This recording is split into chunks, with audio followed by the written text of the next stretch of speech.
नमस्ते मेरे प्यारे साथियों, कैसे हैं आप लोग। उम्मीद करते हैं आप लोग बहुत अच्छे होंगे, मन लगाकर पढ़ाई कर रहे होंगे। जैसा कि आप लोग जानते हैं कि इस चैनल के माध्यम से हम हिंदी से रिलेटेड कुछ एग्जाम्स की तैयारी कर रहे हैं। जैसा कि आप यहाँ देख पा रहे होंगे, इससे रिलेटेड अगर आप किसी भी कॉम्पिटिटिव एग्जाम की तैयारी कर सकते हैं तो आप मेरे साथ बिल्कुल जुड़ सकते हैं। आपके लिए क्लासेस ये यूजफुल रहेंगे। और अभी जो हम यहाँ करने वाले हैं बेसिकली HPSC असिस्टेंट प्रोफेसर और इसके साथ साथ UGC नेट हिंदी का MCQ करने वाले हैं, वो भी 100 क्वेश्चन का हम कह सकते हैं कि मॉक टेस्ट हो रहा है। आप लोग बताइएगा कि आपके कितने प्रश्न सही हो रहे हैं। पहला मैंने करवा दिया था, आपने अगर नहीं देखा है तो चैनल की प्लेलिस्ट में जाके बिल्कुल देख सकते हैं। तो चलते हैं, हम समय को बर्बाद नहीं करते हुए प्रश्न संख्या 1 पर जल्दी से आप लोग आंसर कीजिएगा। पहला प्रश्न हमारा क्या है? तो पहला प्रश्न है हमारा, कहानी छोटे मुंह बड़ी बात करती है, कथन किस विद्वान का है ये बताना है। तो आपके पास ऑप्शन है डॉक्टर नगेंद्र, प्रेमचंद, जयशंकर प्रसाद, नामवर सिंह। कौन सा सही होगा बताइएगा। तो बिल्कुल आप सही जा रहे हैं, आपका आंसर होगा नामवर सिंह। यहाँ पे हम व्याख्या नहीं कर रहे हैं दोस्तों। अगर आप जो चाहते हैं कि इन चीज़ों का हम व्याख्या भी कर दें तो आप मुझे कमेंट जरूर कीजिएगा, ठीक है। प्रश्न संख्या 2, किसका संबंध स्वप्न और अवचेतन मन में घटित होने वाली घटनाओं की विघटित बिंबावलियों से है? बिंब का संबंध है, फंटासी का संबंध है, रूपक का संबंध है और अभिव्यंजना का संबंध है। यह प्रयास नहीं किया गया है। कौन सा सही होगा बताइएगा मेरे प्यारे साथियों, कौन सा होगा। बिल्कुल आप लोग सही जा रहे हैं, फंटासी। प्रश्न संख्या 3, प्रश्न संख्या 3 है क्या, निम्नलिखित में से अपभ्रंश काल के मुख्य प्रमुख छंद नहीं है ये बताना है। तो दोहा, पदड़ियां है, गय पद है, रोला है और प्रयास नहीं किया गया है। तो जैसा कि आप जानते हैं कि इनका प्रमुख छंद में से कौन सा नहीं है, तो रोला छंद जो है वो अपभ्रंश काल का छंद नहीं है। प्रश्न संख्या 4 देखेंगे हम क्या है, भगवत विषयक रति और अनन्यता किस प्रकार की भक्ति का प्रमुख लक्षण है बताना है। सगुण भक्ति का, निर्गुण भक्ति का, कृष्ण भक्ति का या फिर सगुण निर्गुण भक्ति का। तो कौन सा आपका सही होगा बताइएगा। तो बिल्कुल आप लोग सही जा रहे हैं दोस्तों, इसका आंसर हो जाएगा 4, सगुण निर्गुण भक्ति का। अगर आपको स्लो लग रहा है तो आप फास्ट कर सकते हैं चीज़ों को, और अगर आपको खुद से आंसर करना है तो थोड़ा सा वीडियो को पॉज कीजिए या फिर आप लोग पहले नंबरिंग कर लीजिए 100 क्वेश्चन का, इस तरह करके 1 2 3 4 करके। उसके बाद कौन कौन सा सही हो रहा है, कौन सा गलत हो रहा है उसे टिक कीजिए, जिससे आपको पता चलेगा कि 100 क्वेश्चन में आपके कितने सही हुए हैं। और इसके साथ साथ जो प्रश्न आपके नहीं आते उसका स्क्रीनशॉट ले लीजिए या फिर उसे रफली नोट डाउन करते हुए चलिए। अगला देखेंगे दोस्तों, प्रश्न संख्या 5, रस भावों के वश में है और कविता शब्दार्थ के उक्त कथन जो है किस प्रस्तोता का है बताना है। भिखारी दास, देव है, भूषण है, पद्मांकर है, यह प्रयास नहीं किया गया है। तो बिल्कुल आपका सही आंसर क्या हो जाएगा मेरे प्यारे साथियों, देव का कथन है। प्रश्न संख्या 16 देखेंगे, कामायनी को मानव चेतना के विकास का महाकाव्य किसने कहा है ये बताना है। डॉक्टर नगेंद्र जी ने, हजारी प्रसाद द्विवेदी ने, रामविलास शर्मा ने या डॉक्टर नामवर सिंह ने। प्रयास नहीं किया गया है। 6 नंबर का आंसर दीजिएगा मेरे प्यारे साथियों, कौन सा होगा। तो हो जाएगा डॉक्टर नगेंद्र ने कहा है। प्रश्न संख्या 7 मिसिंग है, 8 है, इसमें 8वां नंबर है। एक्चुअली में 7 में कुछ ऐसा प्रश्न था जिसका कि टाइप करने के बाद ही मुझे उसका आंसर में कुछ डाउट आ रहा था और मुझे लगा आप लोग के एग्जाम्स पास में है तो डाउट वाला चीज़ आप लोग का क्लियर हो गया अगर आप एग्जाम में जाएं ज़्यादा सही रहेगा, इसीलिए मैंने वो प्रश्न को हटा दिया, ठीक है। 8 नंबर देखेंगे, महादेवी वर्मा के द्वारा रचित काव्य ग्रंथों में भावों की दृष्टि से एक क्रमबद्धता और समय है, उनकी अधोलिखित रचनाओं को कालक्रम अनुसार व्यवस्थित कीजिए। यानी कि सीधा से इनका कहने का मतलब है इनकी रचनाओं को पहले से बाद के क्रम में लगाइए। आपका ऑप्शन है निहार, रश्मि, नीरजा, सांध्य गीत। नीरजा, निहार, रश्मि, सांध्य गीत। तीसरा है रश्मि, नीरजा, सांध्य गीत, निहार। प्रयास नहीं किया गया। कौन सा सही होगा दोस्तों बताइएगा 10 नंबर का। तो बिल्कुल आपने सही कहा है। निहार का समय आपका आ जाता है 1930 ईस्वी, रश्मि का समय आ जाता है 1932 ईस्वी, नीरजा का समय आता है 1934 ईस्वी, सांध्य गीत का समय आता है 1936 ईस्वी। इसके अलावा आ जाता है इनकी रचना में दीपशिखा। दीपशिखा का समय कितना आ जाता है 1942 ईस्वी, और इसके अलावा आ जाता है सप्तपर्ण। सप्तपर्ण का समय आ जाता है दोस्तों 1950 ईस्वी, ठीक है। अब अगला प्रश्न देखेंगे, प्रश्न संख्या 9, किस आचार्य ने अपने ग्रंथ में काव्य प्रयोजन का स्पष्टीकरण बतलाते हुए लिखा है क्या?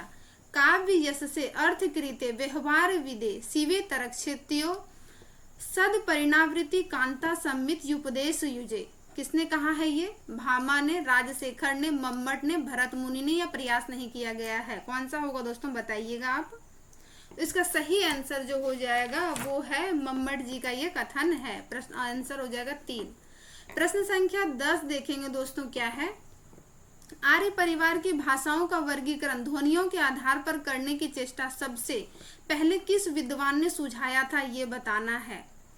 आपका ऑप्शन है आस्कोली, बॉन बेडके, डॉक्टर धीरेन्द्र, गिलक्राइस्ट, या प्रयास नहीं किया गया है। तो इसका आंसर हो जाएगा ऑस्कोली। ठीक है।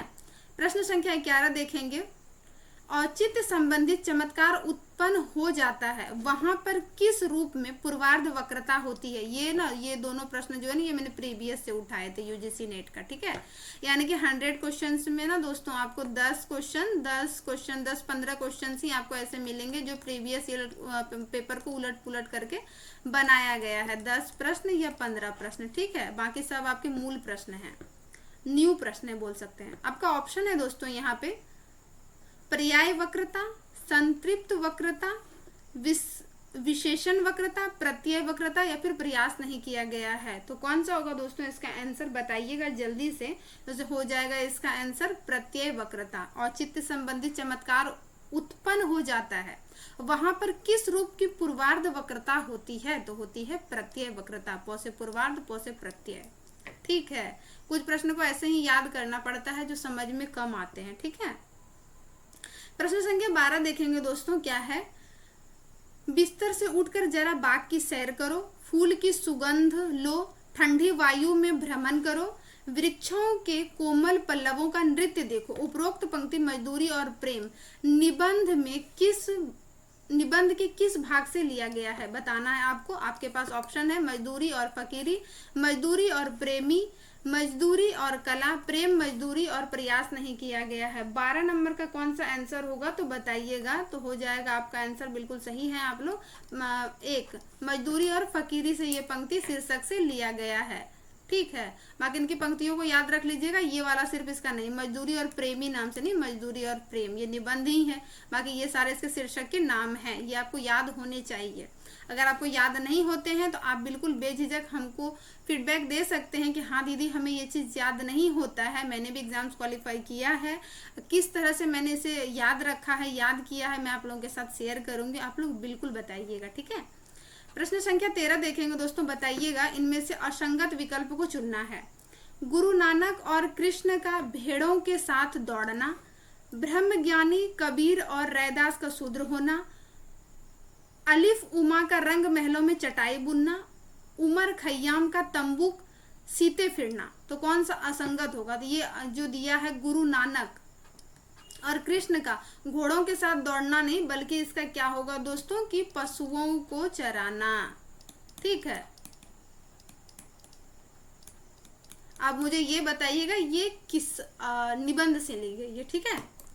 अगर आपने निबंध पढ़े होंगे तो बहुत आसान सा प्रश्न है।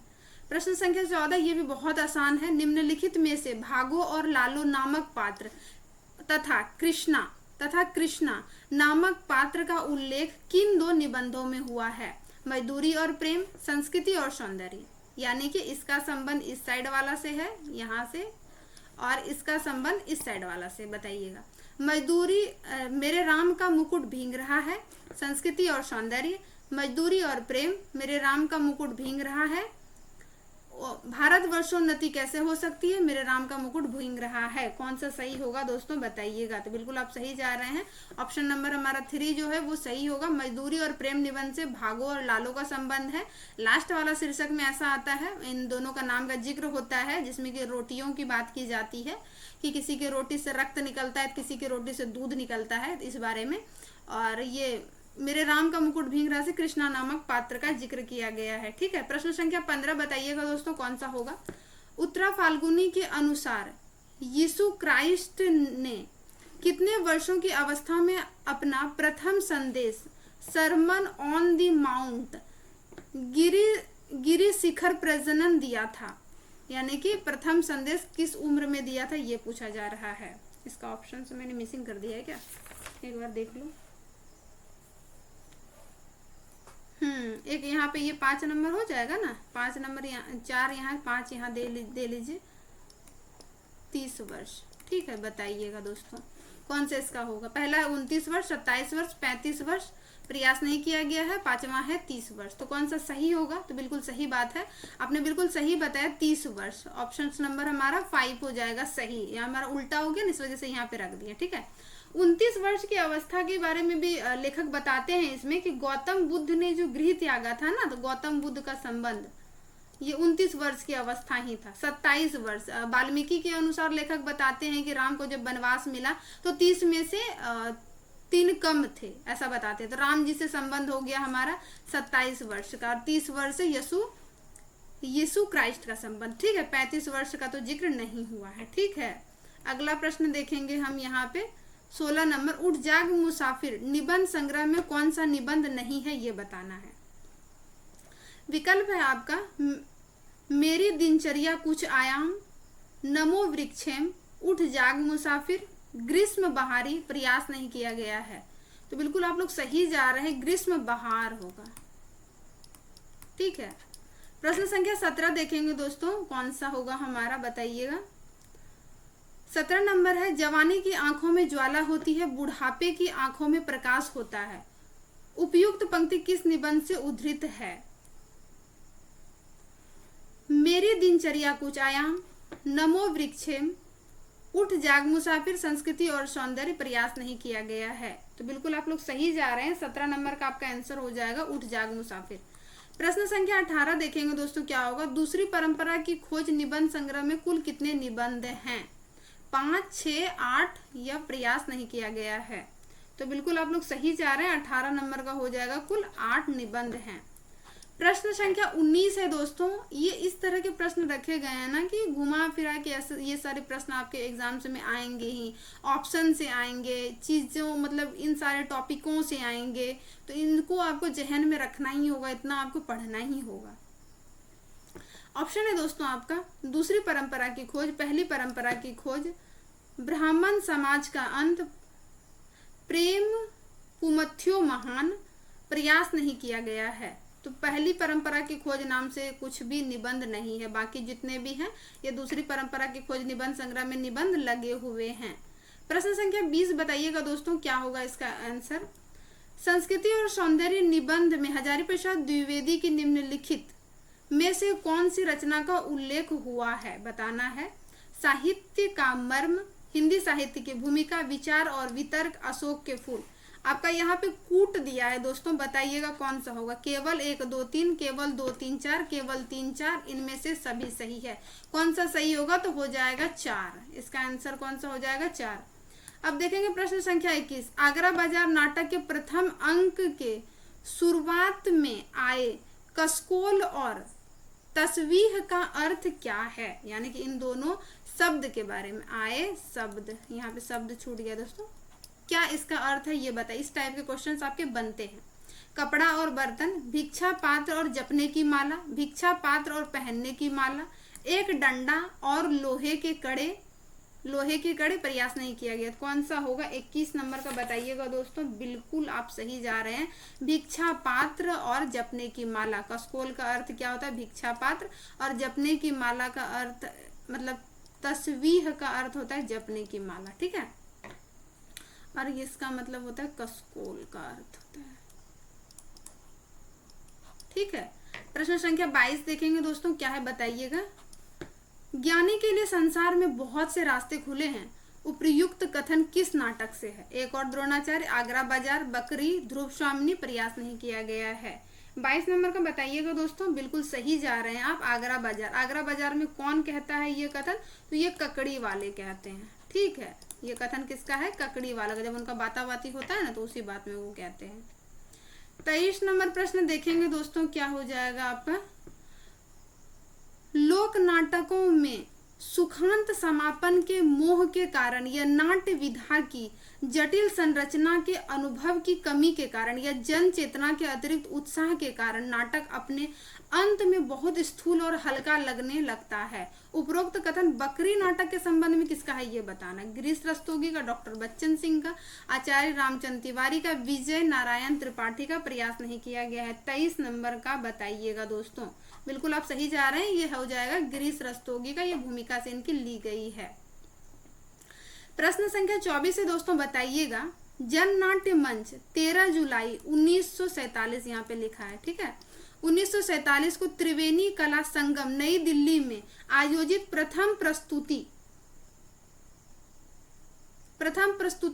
प्रस्तुति के पात्रों की भूमिका में असंगत है। किसके बारे में की जा रही, ये चीज यहाँ पे बताना चाहिए था ना। हाँ, बकरी नाटक, ठीक है, मैं यहाँ पे बता दे रही हूँ, बकरी नाटक के विषय में है ये, ठीक है। कौन से पात्र ने कौन सी भूमिका निभाई है उसमें से असंगत बताना है, ठीक है।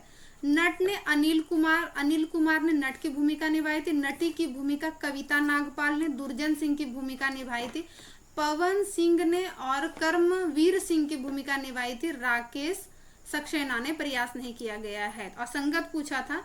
तो बिल्कुल आप 24 नंबर का आंसर बता सकते हैं, पंकज सिंह नहीं होगा बल्कि पंकज कपूर है, ठीक है। बाकी सब सही है, तो ये आपका आंसर हो जाएगा ऑप्शन नंबर 3। प्रश्न संख्या 25 देखेंगे दोस्तों, बताइएगा कौन सा सही होगा। हे संकट मोचू बना दे हमें घोंचू, अपना सिर नोचू न उनका मुंह नोचू। बकरी नाटक में किस पात्र का कथन है बताना है। नट का है, मतलब पंक्ति कौन कहता है। नटी का है दुर्जन सिंह सिपाही, और प्रयास नहीं किया गया है। बताइएगा दोस्तों कौन सा होगा। तो बिल्कुल आप सही जा रहे हैं, नट गाते हैं ये पंक्ति को। 26 नंबर प्रश्न है हमारा, अंजू दीदी नाटक की भूमिका निम्नलिखित में से किसको, भूमिका नहीं, अंजू दीदी नाटक निम्नलिखित में से किसको समर्पित है, ठीक है। ओम शिवपुरी को, नन्ही मानविका को, नन्ही मधुलिका को, राजेंद्र यादव को। प्रयास नहीं किया गया है। तो बिल्कुल आप सही जा रहे हैं। इसका आंसर क्या हो जाएगा, 26 नंबर का आंसर हो जाएगा नन्ही मधुलिका, ऑप्शन नंबर 3। अगला प्रश्न है दोस्तों 27 नंबर, नेफ्राइटिस जैसी मुजी रोग का उल्लेख निम्नलिखित में से किस नाटक में हुआ है। बकरी नाटक, महाभोज, अंजू दीदी, एक और द्रोणाचार्य। प्रयास नहीं किया गया है। तो बिल्कुल आप सही जा रहे हैं, ये जो है अंजू दीदी से संबंधित है। और ये नेफ्राइटिस नामक जो रोग होती है ना, वो यही नन्ही मधुलिका को होती है। ये बीमार अवस्था में बहुत सारे अस्क जी के रचनाओं को पढ़ती है, तो ये इनके बारे में ही कहा जा रहा है, ठीक है, नन्ही मधुलिका के बारे में। ये सारे आपको इनकी भूमिका से जानकारी मिल जाएगी। प्रश्न संख्या 29 है दोस्तों, बताइएगा अंजू दीदी का पहला प्रकाशन 30 जनवरी 1954 ईस्वी को बम्बई हिंदी विद्यार्थी मंडल द्वारा सेंट जेवेलियर कॉलेज में अभिनीत हुआ। इस नाटक का निर्देशन किसने किया है। ओम शिवपुरी ने, श्री सत्येंद्र शरत ने, श्री राज जोशी ने, राम प्रसाद निरंजनी ने, या प्रयास नहीं किया गया। 29 नंबर का बताइएगा दोस्तों कौन सा सही होगा। तो बिल्कुल सही है कि ये श्री सत्येंद्र शरत ने किया था, ऑप्शन नंबर 2। और यहाँ पे एक जानकारी ये भी है कि दूसरा मंचन जब हुआ था, इसका समय था 22 जनवरी 1956 में। तो इसका निर्देशन किसने किया था, श्रीराज जोशी ने किया था। यही वाला क्वेश्चन एनटीए में पूछा भी गया था, ठीक है। इन दोनों चीजों को आपको याद रखना है कि कब प्रकाशन में निर्देशन किसने किया था। प्रश्न संख्या 30 है दोस्तों, बताइएगा कौन सा सही होगा। कैसे कैसे वरदान मिले। बंदर को लंबी पूंछ मिली, गधे को लंबे कान मिले, हाथी को सूंड मिली लंबी, बुलबुल को सुंदर गान मिले। उपरोक्त पंक्ति किस नाटक से लिया गया है। अंजू दीदी, बकरी नाटक, एक और द्रोणाचार्य, महाभोज। प्रयास नहीं किया गया है। बताइएगा दोस्तों कौन सा हो जाएगा। तो बिल्कुल आप लोग सही जा रहे हैं, अंजू दीदी नाटक से है। अब किसकी ये पंक्ति है, कौन बोलता है, बच्चा बोलता है, वो कौन है ये बताइएगा आप लोग, ठीक है। आपने पढ़ रखा है भाई, इतना तो आप लोग बता ही सकते हैं। 31 नंबर प्रश्न है आपका, जायसी की अक्षय कृति का आधार है पद्मावत, जिसके पढ़ने से ये प्रकट हो जाता है कि जायसी के का हृदय कैसा कोमल और प्रेम की पीर भरा हुआ था। क्या लोक पक्ष में, क्या आध्यात्मिक पक्ष में, दोनों ओर उनकी गंभीरता और सरसता विलक्षित दिखाई देती है। उपरोक्त कथन किस विद्वानों का है ये बताना है। रामचंद्र शुक्ल जी का है, डॉक्टर बच्चन सिंह का है, रामचंद्र तिवारी का है, अजय प्रसाद द्विवेदी का है। प्रयास नहीं किया गया है। 31 नंबर का बताइएगा दोस्तों, तो बिल्कुल सही आपका आंसर हो जाएगा, ये शुक्ल जी का कथन है। अब प्रश्न संख्या 32 देखेंगे, कुछ कविता, यानी कि आपके जो 10 के 10 यूनिट है ना दोस्तों, मैंने 10 के 10 यूनिट को लिया है, कोई भी यूनिट नहीं है जिसको मैंने छोड़ा है, सबसे प्रश्न बने हैं यहाँ पे, आपका सब रिवीजन हो जाएगा यहाँ पे। नक्सलबाड़ी मोचीराम अकाल दर्शन कविता निम्नलिखित में से किस संग्रह में संकलित है? चांद का मुंह टेढ़ा है, कल सुनना मुझे, संसद से सड़क तक और गीत फरोश, कौन सा होगा 32 नंबर का सही जवाब? तो बिल्कुल आप लोग सही जा रहे हैं, ये है संसद से सड़क तक में। ठीक है, अगला प्रश्न है दोस्तों हमारा कि कालिदास कविता किस कविता संग्रह में संकलित है? सतरंगे पंखों वाली में, युगधारा, गीत फरोश, सांध्य गीत, या फिर प्रयास नहीं किया गया है? 33 नंबर का बताइएगा दोस्तों। तो बिल्कुल आप लोग सही जा रहे हैं, सतरंगे पंखों वाली में। सतरंगे पंखों वाली में और कौन कौन सी कविताएं संकलित है? तो वो है कालिदास तो हो गया, इसके बाद अकाल और उसके बाद खुरदरे पैर, अकाल और उसके बाद और खुरदरे पैर। और याद रखना है, यहाँ ऊपर दिया है अकाल दर्शन, ये संसद से सड़क तक में है, और अकाल और उसके बाद सतरंगे पंखों वाली में। ठीक है, प्रश्न संख्या 34 देखते हैं दोस्तों, क्या है? कितनी नावों में कितनी बार कौन से संग्रह में संकलित है? तो ये तो मुझे लगता है आपको पता ही होगा, कितनी नावों में कितनी बार, कितनी नावों में कितनी बार कविता संग्रह में ही संकलित है। ठीक है, प्रश्न संख्या 35 देखेंगे, गीत फरोश कविता गीत फरोश संग्रह में संकलित है। गीत फरोश संग्रह का प्रकाशन वर्ष बताना है, 1951, 52, 53, 54। तो कौन सा होगा दोस्तों बताइएगा, आप सही जवाब दीजिएगा, तो 1953 हो जाएगा। ठीक है, प्रश्न संख्या 36 है हमारा, प्रथम रश्मि कविता निम्नलिखित में से कौन से कविता संग्रह में संकलित है? पल्लव, वीणा, युगांत, जीर्ण पत्र, प्रयास नहीं किया गया है। 36 नंबर का आंसर दीजिएगा दोस्तों, बिल्कुल ये वीणा, वीणा का समय आ जाता है 1927। ठीक है, प्रश्न संख्या 37 देखेंगे दोस्तों, कौन सा है हमारा? मैं यहाँ पे बिल्कुल व्याख्या नहीं कर रही हूँ, अगर आपको व्याख्या चाहिए तो आप लोग जरूर से कहिएगा, मैं व्याख्या भी कर दूंगी साथ साथ, लेकिन क्लासेस बड़ी हो जाएगी, आपको मॉक टेस्ट देना है, अपने आप को जांचना है, इसलिए सिर्फ मैं यहाँ पे प्रश्न का ही आंसर बता रही हूँ। ठीक है, आशा, शुभकामना, विनय, विश्वास आदि शीर्षक भारत भारती कविता के किस खंड से लिया गया है? अतीत खंड, वर्तमान खंड, भविष्य खंड। तो बिल्कुल आपका सही जवाब जो हो जाएगा दोस्तों, वो हो जाएगा भविष्य खंड से लिया गया है, भविष्य खंड। और इन दोनों खंडों में तो बहुत ज़्यादा भाग हैं, मतलब हम कह सकते हैं कि शीर्षक हैं, हाँ, लेकिन भविष्य खंड में थोड़े से कम हैं, 8-10 हैं, आप उनको जरूर से जरूर याद कर लीजिएगा। ठीक है, प्रश्न संख्या 38 देखेंगे हम, क्या है प्रश्न हमारा? मानस भवन में आर्य जन जिसकी उतारे आरती, भगवान भारत वर्ष में गूंजे हमारी भारती, हो भद्र भावुद भाविनी वह भारती है भगवते, सीतापते सीतापते, गीता मते गीता मते। उपरोक्त पंक्ति किस रचना के मंगलाचरण से ली गई है? साकेत, प्रिय प्रवास, भारत भारती, रश्मि रथी। इसमें एक अच्छा ऑप्शन एक होता ना, ये एक और ऑप्शन इसमें रखते हैं हम, अंधा युग। ठीक है, तब थोड़ा सा ज्यादा कंफ्यूजन बढ़ता।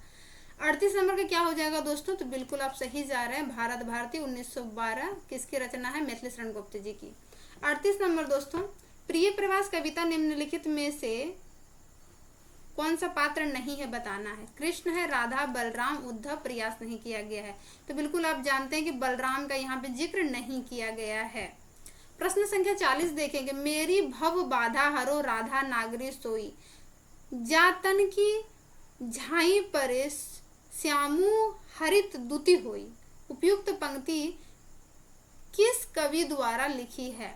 बिहारी, पद्माकर, भूषण, पद्माकर 2 आ गया, प्रयास नहीं किया गया, कौन सा सही होगा दोस्तों बताइएगा? तो बिल्कुल ये बिहारी रत्नाकर से ली गई है, ये बिहारी की पंक्ति है। ठीक है दोस्तों, प्रश्न संख्या 41 देखेंगे हम, बताइएगा कौन सा सही होगा? अपना दीप अपने आप, अपना जिया अपना वेद, अपने अनुभवों की राशि विपुल पुराण। उपरोक्त पंक्ति किस रचना से लिया गया है? उठ जाग मुसाफिर, संस्कृति सौंदर्य, भारतवर्षोन्नति कैसे हो सकती है, मजदूरी और प्रेम, प्रयास नहीं किया गया है। किससे लिया गया है दोस्तों? तो आपने पढ़ा होगा, उठ जाग मुसाफिर से ये पंक्ति है।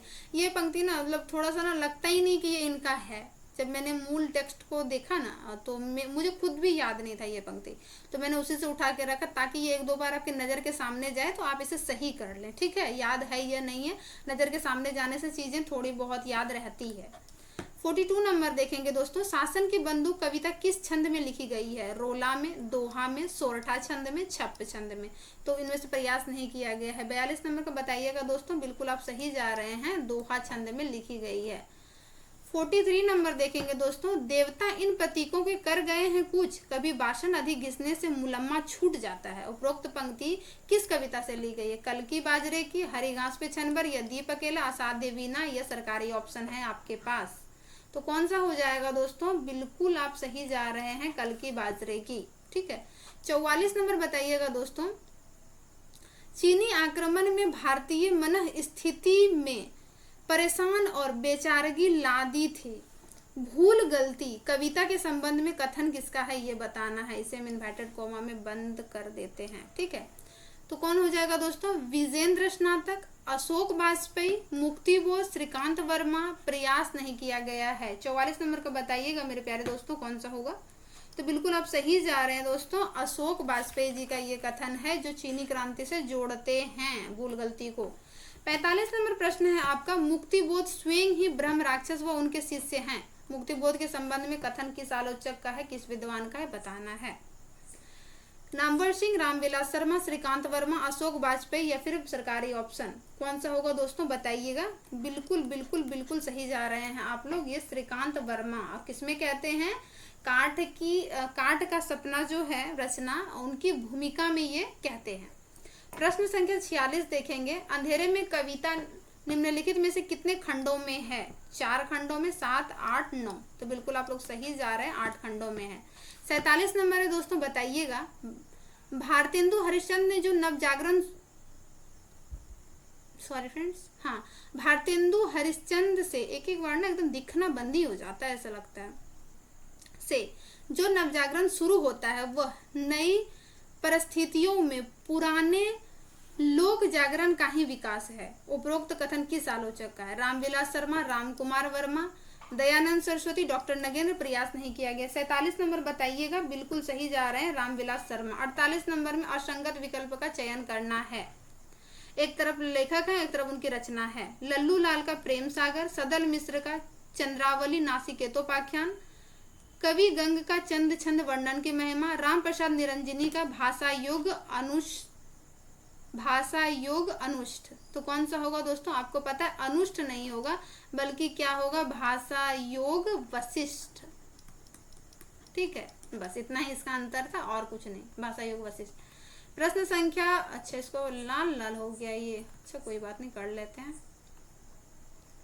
प्रश्न संख्या 49 बताइएगा दोस्तों। अच्छा लाल में मैंने लाल ले लिया है, अच्छा अब ठीक है, इससे भी ज्यादा सही है मैं थोड़ा व्हाइट कलर ले लूँ ना, ज्यादा सही दिखेगा। मानव इतिहास को मार्क्सवाद ने कुछ अवस्था में बांटी है। उस अवस्था को पहले से बाद के क्रम में लगाइए।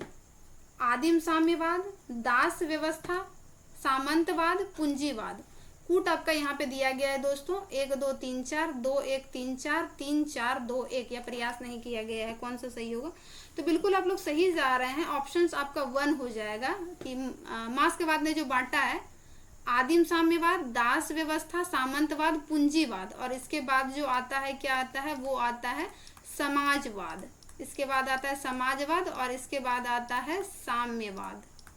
ठीक है, तो ये इसमें आता है। प्रश्न संख्या 50 है दोस्तों, बताइएगा, आदिवासी विमर्श के लेखक निम्नलिखित में से कौन हैं? रमनिका गुप्ता, हरिराम मीना, सुश्री शरद सिंह। इनमें से सभी प्रयास नहीं किया गया है। तो आपने थोड़ा सा भी अगर देख रखा होगा ना, तो ये तीनों जो हैं आदिवासी, थोड़ा सा भी अगर देख रखा होगा आदिवासी को सरसरी निगाहों से भी, तो आप सही कर लीजिएगा।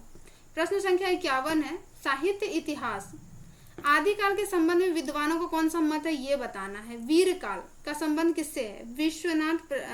वीरकाल नाम किसने दिया है? विश्वनाथ प्रसाद ठाकुर ने। अपभ्रंश काल डॉक्टर धीरेन्द्र वर्मा ने। संक्रमण काल राम खिलावन पांडे ने। आधार काल मनोहर अवस्थी ने। प्रयास नहीं किया गया, कौन सा सही होगा बताइएगा दोस्तों। तो बिल्कुल आप सही जा रहे हैं, 51 नंबर राम ये वीरकाल जो है विश्वनाथ प्रसाद ठाकुर नहीं है, बल्कि विश्वनाथ प्रसाद मिश्र है। ठीक है, यही अंतर है इसमें और कुछ नहीं, बाकी सारे हमारे सही हैं। प्रश्न संख्या 52 बताइएगा दोस्तों कौन सा सही होगा। हिंदी का प्रथम कवि अब्दुल रहमान है। अब यहाँ थोड़ा मैं पेन भी चेंज कर लूं, रेड सही रहेगा। अब्दुल रहमान है किस विद्वान द्वारा माना गया है। रामकुमार वर्मा, गणपति चंद्र गुप्त, हजारी प्रसाद द्विवेदी, बच्चन सिंह। 52 नंबर का बताइएगा कौन सा होगा। बिल्कुल हजारी प्रसाद द्विवेदी जी ने। रामकुमार वर्मा ने किसे माना है। रामकुमार वर्मा ने स्वयंभू जी को माना है। गणपति चंद्र गुप्त ने किसे माना है। शालिभद्र सूरी जी को माना है। और बच्चन सिंह ने किसे माना है। इन्होंने विद्यापति को माना है, विद्यापति को माना। ठीक है। 53 नंबर है प्राकृत पेंगलम नामक ग्रंथ के रचनाकार कौन है। सोमप्रभ सूरी, लक्ष्मीधर, राम सिंह, जोइंदू या फिर प्रयास नहीं किया गया। 53 नंबर का सही आंसर बताइएगा। बिल्कुल लक्ष्मीधर की रचना है क्या, प्राकृत पेंगलम। इसे हम इन्वर्टेड कॉमा में बंद कर देते हैं। सोमप्रभ सूरी जी का क्या है दोस्तों, कुमारपाल प्रतिबोध। क्या है, कुमारपाल प्रतिबोध। और राम सिंह का क्या है, पाहुड़ दोहा। राम पहाड़ों पे जाते हैं। आपने ट्रिकी वाला वीडियो नहीं देखा है, देखिए। अच्छा, मेरे इस चैनल पे नहीं होगा, आप पीएचडी वाले साहित्य अकेडमी पे जाइएगा ना, आपको वहाँ पे बहुत सारे ट्रिक वाले चीजें मिलेंगे, आप जरूर उस पे जाके देखिएगा। और जोइंदू जी का जो है वो है परमात्मा प्रकाश और योगसार। प्रश्न संख्या 54 देखेंगे दोस्तों। निम्नलिखित में से रासों की उत्पत्ति रसायन से किसने मानी है, ये बताना है। शुक्ल जी ने, हरप्रसाद शास्त्री ने, नरोत्तम स्वामी ने, नंद दुलारे वाजपेयी ने। अगर आपने कथन वाले मेरे क्लास किए होंगे ना, वहां पे मैंने ये बताया कि रसायन शब्द किस रचना से उठ के रसायन माना है, किस विद्वान ने। मैंने बहुत सारे कथन वाले कराए हैं और मैं अभी आधुनिक काल तक पूरा करवा भी दूंगी। तो हो जाएगा आपका आंसर बिल्कुल सही है, रामचंद्र शुक्ल जी का। 55 नंबर कौन सा है दोस्तों, बताइएगा आंसर। पृथ्वीराज रासो के संबंध में निम्नलिखित में से किस विद्वान ने कहा, यह एक राजनीतिक महाकाव्य है। दूसरे शब्दों में राजनीति की महाकाव्यात्मक त्रासदी है। अच्छा, रामचंद्र शुक्ल, बच्चन सिंह, हजारी प्रसाद द्विवेदी, रामकुमार वर्मा या प्रयास नहीं किया गया है। 55 नंबर का आंसर बिल्कुल सही है। दूसरा इतिहास से उठाएं बच्चन सिंह का कथन है। प्रश्न संख्या 56 है दोस्तों, बताइएगा निम्नलिखित में से किस विद्वान ने को अपभ्रंश का वाल्मीकि तथा व्यास कहा जाता है। स्वयंभू को, पुष्पदंत को, हेमचंद को, सरहपा को या प्रयास नहीं किया गया है। तो कौन सा होगा दोस्तों, बताइएगा। 56 नंबर का जल्दी से आंसर हो जाएगा आपका स्वयंभू। और स्वयंभू को अपभ्रंश का वाल्मीकि और व्यास कहा जाता है। पुष्पदंत को क्या कहा जाता है, भवभूति कहा जाता है। ठीक है, अपभ्रंश का भवभूति।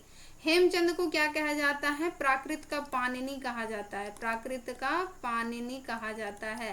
सरहपा को प्रथम कवि मानते हैं सर्वमान्य रूप से। ठीक है, 57 नंबर। निम्नलिखित में से गुरु नानक की रचनाओं में सम्मिलित नहीं है, बताना है। नसीहतनामा, सोहिला, रावी रास, जपूजी या प्रयास नहीं किया गया है। तो बिल्कुल आप लोग सही जा रहे हैं, ये रवि रास नहीं है, यहाँ पे इसको हो बना देंगे तो रही रास इनकी रचना है। ठीक है। प्रश्न संख्या 58, योग चिंतामणि राम रक्षा स्रोत नामक ग्रंथ के रचनाकार कौन है। रामानंद, अग्रदास, ईश्वरदास, तुलसीदास या फिर प्रयास नहीं किया गया। 58 नंबर का आंसर बताइएगा। तो बिल्कुल सही जा रहे हैं, रामानंद। इनका और भी ग्रंथ क्या है, वैष्णव मताब्ज भास्कर, रामाचार्य पद्धति। ठीक है। प्रश्न संख्या 59, निम्नलिखित में से आधुनिक काल में आने वाले काल को प्रथम से बाद के क्रम में लगाइए। प्रगतिवाद, प्रयोगवाद, नई कविता, समकालीन कविता, कौन सा होगा। तो बिल्कुल यहाँ पे कूट दिया गया है, बिल्कुल आप लोग सही जा रहे हैं। कौन सा होगा बताइएगा। तो ऑप्शन नंबर हमारा 1 होगा। प्रगतिवाद का समय कितना आ जाता है दोस्तों, 1936। 1936 से 43, 1943 से प्रयोगवाद आ जाता है 1951, और 1952 से नई कविता 51 या 52 भी मान सकते हैं, इससे 1960, और 1960 से बाद जो है वो हमारी समकालीन चीजें आ जाती है, समकालीन कविता। ठीक है। प्रश्न संख्या 60 है दोस्तों, बताइएगा कौन सा सही होगा। निम्नलिखित में से खड़ी बोली गद्य के विकास में आने वाले 4 महानुभाव में सम्मिलित नहीं है। सदा सुखलाल नियाज, इंसा अल्लाह खां, भारतेंदु, लल्लू लाल। तो बिल्कुल आप लोग सही जा रहे हैं। यहाँ पे क्या हो जाएगा आपका, सदल मिश्र। ठीक है, भारतेंदु जी नहीं आते हैं 4 महानुभावों में। 61 नंबर प्रश्न का आंसर दीजिएगा दोस्तों। निम्नलिखित में से भारतेंदु पत्रिका, चल भी जाओ भाई, का संपादन कौन करता है, बताना है संपादक कौन है। प्रताप नारायण मिश्र, प्रेमघन, बाल मुकुंद गुप्त या फिर लाला श्रीनिवास दास। 61 नंबर का आंसर दीजिएगा दोस्तों, कौन सा होगा हमारा आंसर।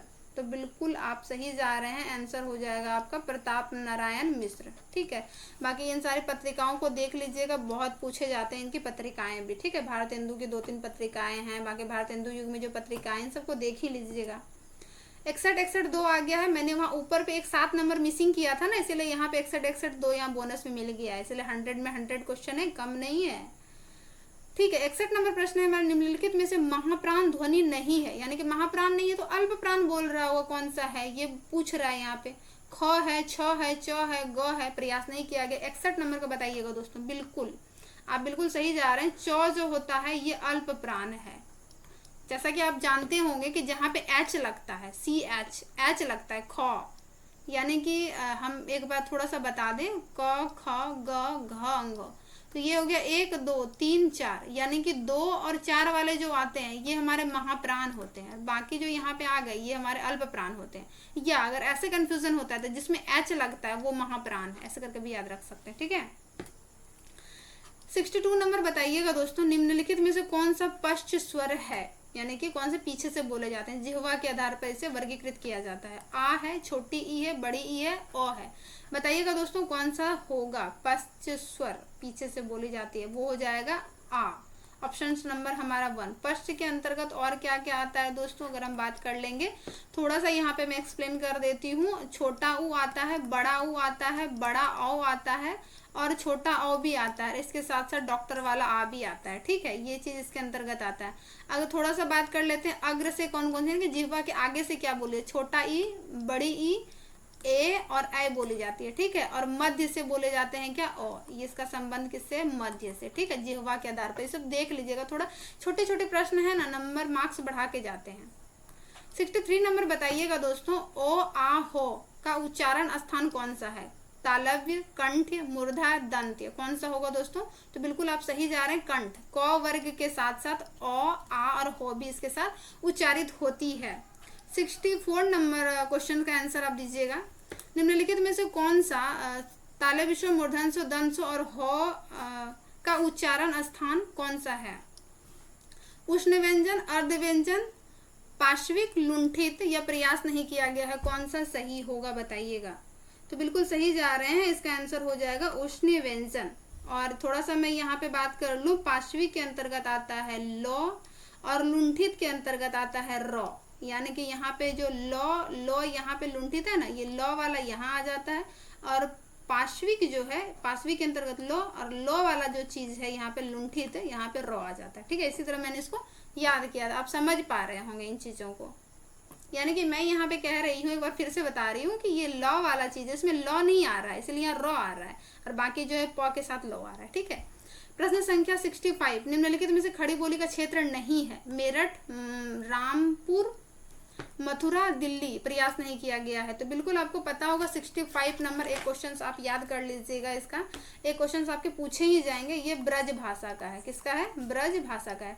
तो ये चीज आपका यहाँ से क्लियर हो जाएगा। यहाँ पे एक नंबर मिसिंग है, वो क्या है, वो है 66 प्रश्न मैंने यहाँ पे इसमें टाइप ही नहीं कर पाई हूँ, ये छूट गया है, जो कि राजभाषा से संबंधित था। बात कर लेंगे 67 नंबर की, तो निम्नलिखित में से पहाड़ी हिंदी से निकलने वाली बोली नहीं है कौन सी, ये बताना है। कुमाऊनी, मालवी, गढ़वाली, नेपाली या प्रयास नहीं किया गया है, कौन सा सही होगा बताइएगा।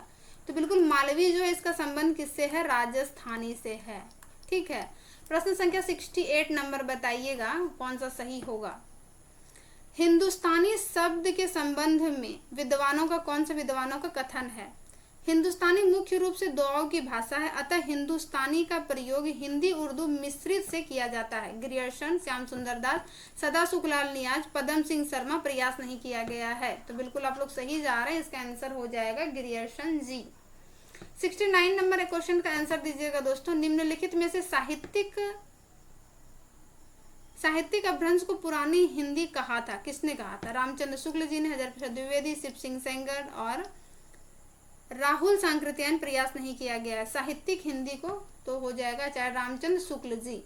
और अगर बात कर लें उत्तरी अपभ्रंश को पुरानी हिंदी किसने कहा है, तो वो चंद्रशेखर शर्मा गुलेरी जी हो जाते हैं। ठीक है, 67 नंबर बात कर लेते हैं।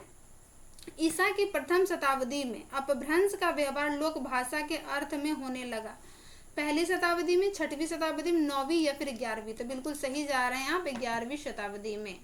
तो यहाँ पे थोड़ा इसको ब्लैक कर दिया गया है, कोई बात नहीं, देख लेते हैं इसमें हम।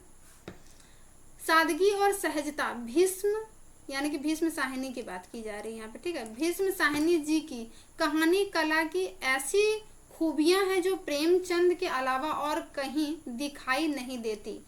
उपरोक्त कथन अमृतसर आ गया के संबंध में किस विद्वान का है? राम कुमार वर्मा, रामविलास शर्मा, नामवर सिंह, धर्मवीर भारती। ये प्रयास नहीं किया गया है। 71 नंबर का बताइएगा कौन सा सही होगा, तो बिल्कुल सही हो जाएगा हमारा ऑप्शन नंबर 3। 72 नंबर, निम्नलिखित में से पिता कहानी में स्थान का उल्लेख नहीं है, कौन से स्थान का उल्लेख नहीं है ये बताना है। तो इसका कौन सा हो जाएगा दोस्तों? पहला तो ये ऑप्शन है हमारा घनश्याम नगर, ध नहीं होगा, घनश्याम नगर, घनश्याम नगर, धूनगंज, खुलदाबाद, सरह बाजार। कौन सा होगा? ये नहीं होगा, ये बताना है। तो हो जाएगा सरह बाजार जो है इसमें नहीं आता है, और बाकी ये सारी जो है यहाँ पे स्थान का नाम लिया गया है। खुलदाबाद हो, धूमनगंज हो या फिर घनश्याम नगर हो, इनका जिक्र इसमें हुआ है। ठीक है, अब बात कर लेते हैं, ये सारे थोड़े नाम ही मुझे मतलब प्रोनाउंसिएशन में उटपटांग टाइप से लगते हैं। ठीक है, अगला देखेंगे दोस्तों, यहाँ पे निम्नलिखित में से परिंदे कहानी का पात्र नहीं है, ये बताना है। तो है फादर कुमाऊ, मिसवुड, हेमंती, मेरी। या प्रयास नहीं किया गया है। तो आपको पता है कि फादर एलमंड है, फादर कुमाऊ नहीं है। 73 की अगर हम बात कर लेंगे तो फादर एलमंड है, ना कि फादर कुमाऊ। बाकी मेरी नाम का पात्र का जिक्र हुआ है इसमें, ये दूसरे स्टैंडर्ड में पढ़ती है। ठीक है, तो इसको भी आप लोग याद रखिएगा। 74 नंबर का आंसर बताइएगा, निम्नलिखित में से ठुमरी कहानी संग्रह में कौन सी कहानी नहीं है? रसप्रिया, तीर्थोदय, चार बिंदिया, लाल पान की बेगम। तो 4 बिंदिया नहीं है, बल्कि इसमें है 3 बिंदिया है। ठीक है, तब ये सही हो जाएगा। ऑप्शन नंबर हमारा कौन सा नहीं है? 3 है, और 3 में रखे भी हैं मैंने। 75 नंबर बताइएगा, लाल पान की बेगम कहानी के अनुसार कौन से टोलियों का जिक्र हुआ है? कुरमा टोली, कैथरी टोली, मलदहिया टोली, बबुअन टोली। केवल 1, 2, केवल 2, 3, 4 के इनमें से सभी या प्रयास नहीं किया गया है? तो बिल्कुल दोस्तों, इसको अगर अभी तक तैयार नहीं किया तो कर लीजिए, इन सारे टोलियों का जिक्र किया गया है। 76 नंबर प्रश्न का आंसर दीजिएगा, तीसरी कसम कहानी के अनुसार हीरामन की आयु कितनी है? 20 वर्ष, 30 वर्ष, 40 वर्ष, 50 वर्ष। तो बिल्कुल 40 वर्ष का हट्टा कट्टा नौजवान है, ऐसा कहा जाता है। प्रश्न संख्या 77 बताइएगा, गैगरीन कहानी जो विपथगा कहानी संग्रह में संकलित है, विपथगा कहानी संग्रह में कुल कितने कहानियों का संकलन है? 10 कहानी, 11 कहानी, 12 कहानी या 15 कहानी? 77 नंबर आंसर बताइएगा। तो बिल्कुल 12 कहानी संकलित है। 78 नंबर प्रश्न हमारा बताइएगा, ईदगाह कहानी के अनुसार सम्मी नामक पात्र ने क्या खिलौने लिया है? चिमटा लिया है, सिपाही, धोबिन, भिस्ती। या प्रयास नहीं किया गया है? बताइएगा। तो बिल्कुल सही जा रहे हैं, सम्मी ने धोबिन लिया था। चिमटा कौन लेता है? चिमटा लेता है हामिद, है ना, मैं थोड़ा सा यहाँ लिख दूं, हामिद लेता है चिमटा। और सिपाही कौन लेता है? सिपाही लेता है महमूद। धोबिन तो सम्मी हो गया। और भिस्ती कौन लेता है? भिस्ती लेता है मोहसिन। ठीक है, अब ये प्रश्न हमारे इससे खिलौने वाले से बनते हैं, इसलिए ध्यान रखिएगा। 79 नंबर, अपना अपना भाग्य कहानी के अनुसार पहाड़ी बालक का उम्र कितना है और उसका गांव कितनी कोस दूर है? 12 वर्ष, 15 कोस, 10 वर्ष, 15 कोस, 15 वर्ष, 25 कोस, 20 वर्ष, 10 कोस। बताना कौन सा हो जाएगा सही? 79 नंबर। तो बिल्कुल वो 10 वर्ष का बच्चा और 15 कोस दूर उसका गाँव है। प्रश्न संख्या 80 है दोस्तों, बताइएगा, निम्नलिखित पात्रों में असंगत है। ये पात्र जो है वो है जाएंगे आपके उसने कहा था। उसने कहा, अच्छा कहा था कहानी से लिया गया, ठीक है, चंद्रदास शर्मा गुलेरी जी का है। वजीरा सिंह, इसके विषय में कहा गया है, पलटन का विदूषक है। अतर सिंह सूबेदार का मामा है, सूबेदारी का मामा है। कीर्ति सिंह जो है लहना सिंह के मामा है। पलटू राम जो है डाक बाबू है, प्रयास नहीं किया गया है। तो बिल्कुल सही जा रहे हैं आप लोग। ऑप्शन हो जाएगा हमारा थी, मामा नहीं है बल्कि लहन सिंह के भाई हैं। लहना सिंह के भाई हैं कौन? कीर्ति सिंह। प्रश्न संख्या 81 देखेंगे। देवरानी जेठानी की कहानी नामक लघु उपन्यास कितने पृष्ठों में? 25, 35, 40 या फिर 50? 81 नंबर का आंसर बताइएगा। बिल्कुल 35 पृष्ठों में है। अगला प्रश्न है हमारा, देवरानी जेठानी की कहानी उपन्यास में नारी पात्र में सम्मिलित नहीं है। नारी पात्र तो यहाँ नहीं होना चाहिए, बाल पात्र में, बाल पात्र में सम्मिलित नहीं है। नन्हे, मोहन, चमेली, मुलिया, प्रयास नहीं किया गया है। तो चमेली नामक इनका पात्र नहीं किया गया है। और किस पात्र का जिक्र है यहाँ पे? कन्हैया। ये सारे 4 पात्र हैं, जरूर इसको याद रखिएगा, जो बाल पात्र हैं इसमें, ठीक है। 83 नंबर प्रश्न का आंसर दीजिएगा दोस्तों। परीक्षा गुरु उपन्यास के संबंध में किस विद्वान का मत है? इसे इन्होंने यानी कि श्रीनिवास दास ने संसारी वार्ता कहा। अपनी अनेक त्रुटियों के बावजूद यह हिंदी के यथार्थवादी उपन्यासों की नींव का पत्थर है। रामचंद्र शुक्ल, बच्चन सिंह, रामस्वरूप चतुर्वेदी, गुलाब रॉय, या प्रयास नहीं किया गया? 83 नंबर बताइएगा। बिल्कुल ये हो जाएगा, बच्चन सिंह का कथन है। परीक्षा गुरु उपन्यास के प्रकरणों को क्रम से लगाएं, यानी कि पहले से बात के क्रम में लगाएं। सच्ची प्रीति, प्रेत भय, सुधरने की रीति, सुख की परामधि। तो कौन सा होगा दोस्तों? तो बिल्कुल इसका सही आंसर हो जाएगा हमारे 1, 2, 3, 4, हाँ यही होगा। इसके जो इसमें 41 प्रकरण है ना, 41 प्रकरण जो है ना, मैंने पीछे साइड से, यानी कि जो हम बोल सकते हैं ना कि सबसे लास्ट आया, यानी सबसे लास्ट में ये सुख और परामिधि, फिर यानी कि ये हमारा 41 हो गया, ये हमारा 40 हो गया, ये हमारा 40 हो गया, ये हमारा 39 हो गया, ये हमारा 38 हो गया। तो ऐसे करके मैंने इसको क्रम से उठाया है, ठीक है। तो थोड़ा सा आगे थोड़ा सा पीछे देख लीजिएगा, क्वेश्चन बन सकते हैं, बीच वाला तो नहीं लेकिन आगे पीछे। 85 नंबर बताइएगा दोस्तों। जिसे पेट की रोटी मयस्सर नहीं, उसके लिए मर्जाद और इज्जत सब ढोंग है। गोदान उपन्यास के संबंध में किस पात्र का कथन है? बहुत अच्छा कथन है, इन्वर्टेड कॉमा में मैं बंद कर देती हूँ।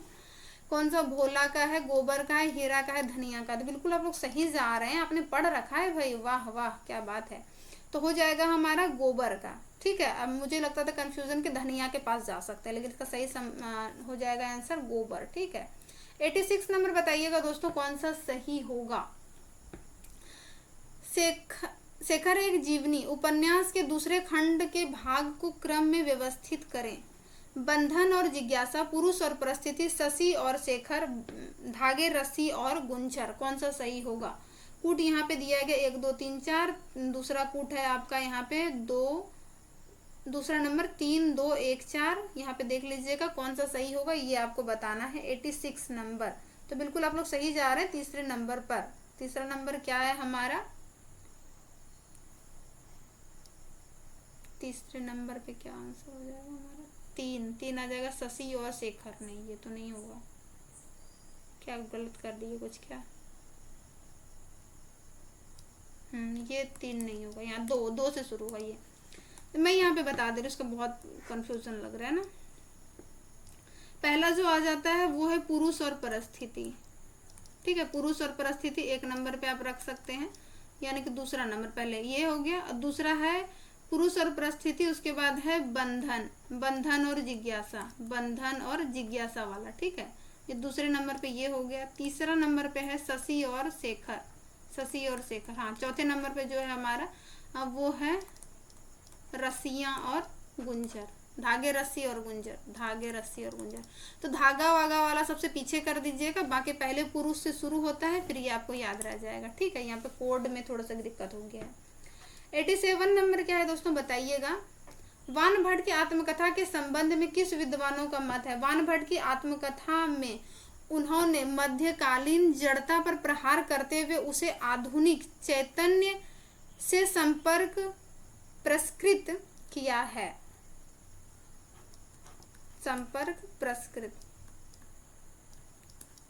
है।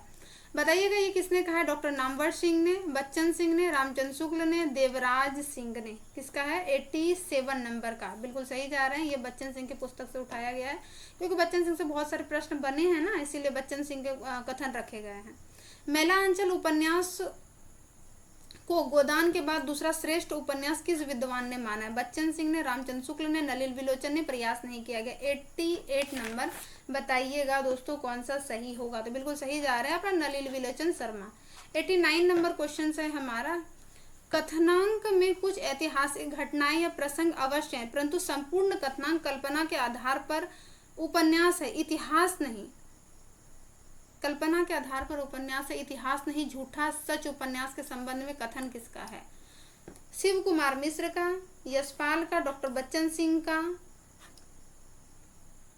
काशीनाथ सिंह का। प्रयास नहीं किया गया। बिल्कुल यशपाल ने भूमिका में ही ये बात को कहा है कि ये पूरा उपन्यास जो है कल्पना पे गढ़ा गया है। 90 नंबर क्वेश्चन है दोस्तों, बच्चे युग 4 होते हैं, सोता हुआ कलयुग, छोड़ता हुआ द्वापर, खड़ा हुआ त्रेता, चलता हुआ सतयुग। उपरोक्त पंक्ति किस उपन्यास से है? जिंदगी नामा, राग दरबारी, परीक्षा गुरु, तमस। ये प्रयास नहीं किया गया है। 90 नंबर का बताइएगा। बिल्कुल सही जा रहे हैं, जिंदगी नामा से है।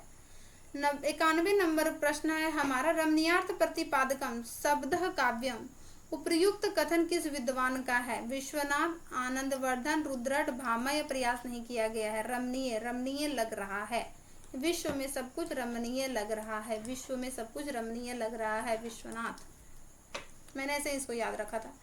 92 नंबर बताइएगा, मिलान करना है आपको। एक तरफ कविता के बारे में, उनकी विशेषता के बारे में, दूसरी तरफ विद्वान दिए गए हैं। कविता हमारे प्रबल भावों का सहज उच्छलन है, वर्ड्सवर्थ। कविता सर्वोत्तम शब्दों का सर्वोत्तम क्रम है, कॉलरिज। कविता सौंदर्य का लयात्मक सृजन है, एडगर एलन पो। कविता मूलतः जीवन की आलोचना है, मैथ्यू अर्नोल्ड। यहाँ पे आपका कूट दिया गया दोस्तों, बताइए कौन सा सही होगा? 1 के साथ, यहाँ 2 के साथ, 3 के साथ, 4 के साथ, कौन सा होगा दोस्तों बताइएगा यहाँ पे? तो बिल्कुल आपका सही जो है वो हो जाएगा 1, यानी कि जैसे ये दिया गया है ना वैसे ही ये है। इसको ध्यान में रख लीजिएगा, प्रश्न पूछे जाते हैं। 93 नंबर क्वेश्चन, को तुम है घनश्याम हम तो बरसों कहीं जाई, उपरोक्त पंक्ति में कौन सा अलंकार है? ये जब ये पंक्ति का ये है ना कि राधा जी जब रूठ के चली जाती है तो कृष्ण आते हैं तो बोलता है कौन है, तो बोलता है घनश्याम, तो भी बोलता है बरसों जाके। तो कौन सा अलंकार है इस बात में? श्लेष, वक्रोक्ति, भ्रांति, संदेश। कौन सा अलंकार है? संदेह अलंकार। कौन सा अलंकार है दोस्तों बताइएगा? 93 नंबर क्वेश्चन का आंसर। तो उल्टा बोल रही है ना, तो वक्रोक्ति अलंकार है। 97, निम्नलिखित में से वक्रोक्ति के भेद नहीं है ये बताना है। ऑप्शन है आपका, वर्ण विन्यास वक्रता, पद पूर्वार्ध वक्रता, पदव वक्रता, प्रकरण वक्रता। प्रयास नहीं किया गया है। तो बिल्कुल आप लोग सही जा रहे हैं। 97 नंबर प्रीवियस ईयर पेपर को उठाए हैं, इसमें से मैंने रखा है प्रश्न। इसमें जो हो जाएगा ये है पद परार्ध वक्रता, पद परार्ध वक्रता। 95 नंबर प्रश्न का आंसर दीजिएगा। प्रैक्टिकल क्रिटिसिज्म नामक ग्रंथ के लेखक कौन है? Eliots, Richard, Jacques Derrida, Matthew Arnold. यह प्रयास नहीं किया गया। 95 नंबर का आंसर बताइएगा।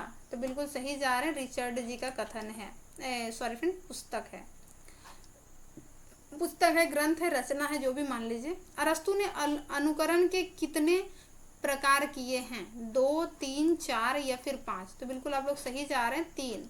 जैसी वो थी, जैसी वो है, जैसी उसे होनी चाहिए, इस टाइप से, ठीक है, 3। 97 नंबर है, कविता का ज्ञान कवि की व्यक्तिगत साधना की उपलब्धि है, उपयुक्त कथन किसका है? वर्ड्सवर्थ, कॉलरिज, प्लेटो, अरस्तु। प्रयास नहीं किया गया। 97 नंबर बिल्कुल वर्ड्सवर्थ का है। 98 नंबर बताइएगा, कॉलरिज ने कल्पना के कितने भेद किए हैं?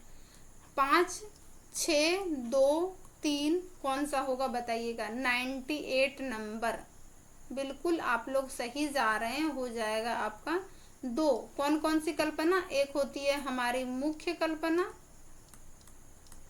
दूसरी होती है हमारी गौण कल्पना। मुख्य कल्पना किस में होती है? कवि लेखक में होती है, और गौण कल्पना जो होती है वो पाठक में होती है, श्रोता में होती है, ठीक है। प्रश्न संख्या 99 बताइएगा, पाश्चात्य आलोचक का क्रम लगाना है। कॉलरिज, मैथ्यू अर्नोल्ड, रिचर्ड और देरिदा। यहाँ आपका कूट दिया गया, जल्दी से बताइए दोस्तों, आपका लास्ट क्वेश्चन बचा है अब।